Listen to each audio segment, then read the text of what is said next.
Hello everyone, welcome to mister G pocket money. இன்றைக்கி நம்ம இந்த வீடியோவில் என்ன பார்க்குறோன்னு பார்த்தீங்கன்னா, நம்ம இன்ஸ்டாகிராமில் பிளாக் பண்ண ஃப்ரெண்ட்ஸோட லிஸ்ட்டெல்லாம் எப்படி எடுக்கிறது அப்படின்னு சொல்லி தான் பார்க்குறோம். நிறைய பேர் பார்த்தீங்கன்னா ஃப்ரெண்ட்ஸை வந்து பிளாக் பண்ணிடுறாங்க, அதுக்கப்புறம் ஐடி தெரியறதில்ல. ஸோ எப்படி அந்த அக்கௌண்ட்டை மறுபடியும் கொண்டு வரதுன்னு சொல்லி தெரியாமல் நிறைய பேர் இருக்காங்க. கமெண்ட்ஸ்லேயும் நிறைய பேர் கேட்டிருந்தாங்க. ஸோ அவங்களுக்காக தான் இந்த வீடியோ. ஸோ நீங்கள் டேரெக்டாக இன்ஸ்டாகிராம் ஆப் வந்து ஓப்பன் பண்ணிக்கிங்க. ஓப்பன் பண்ணால் ஹோம் பேஜில் இருப்பீங்க. லாஸ்ட்டாக பார்த்தீங்கன்னா ப்ரொஃபைல் பிக்சர் வச்சு ப்ரொஃபைல் பேஜ் இருக்கும்.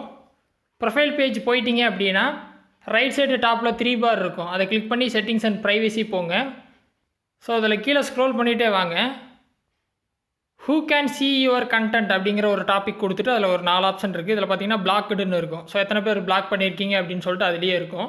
இதில் பார்த்தீங்கன்னா நீங்கள் பிளாக் பண்ண பீப்புளை நீங்கள் செக் பண்ணிக்கலாம். அவங்க நேம், அதாவது அவங்களோட யூசர் நேமை நீங்கள் செக் பண்ணிக்கலாம். இன்கேஸ் நீங்கள் பிளாக் பண்ணிட்டீங்க, அக்கௌண்ட் எடுக்க முடியல அப்படின்னா இங்கே வந்து யூசர் நேமை பார்த்து இந்த யூசர் நேம் அங்கே அடிச்சிங்கன்னா எடுத்துக்கலாம்.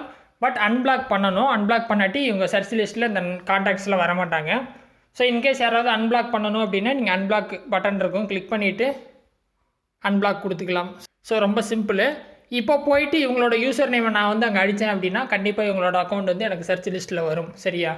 இதில் ஏதாவது டவுட் இருந்தால் வீடியோ கமெண்ட்ஸில் சொல்லுங்கள். வேறு எதாவது டாபிக்ஸில் வீடியோ வேணும்னாலும் கமெண்ட்ஸில் சொல்லுங்கள், நான் போஸ்ட் பண்ணுறேன். ஃபஸ்ட் டைம் சேனல் வந்துருந்தால் சப்ஸ்கிரைப் பண்ணி சப்போர்ட் பண்ணுங்கள். இன்னொரு யூஸ்ஃபுல்லான வீடியோவில் உங்களை நாளைக்கு சந்திக்கிறேன். நன்றி, வணக்கம்.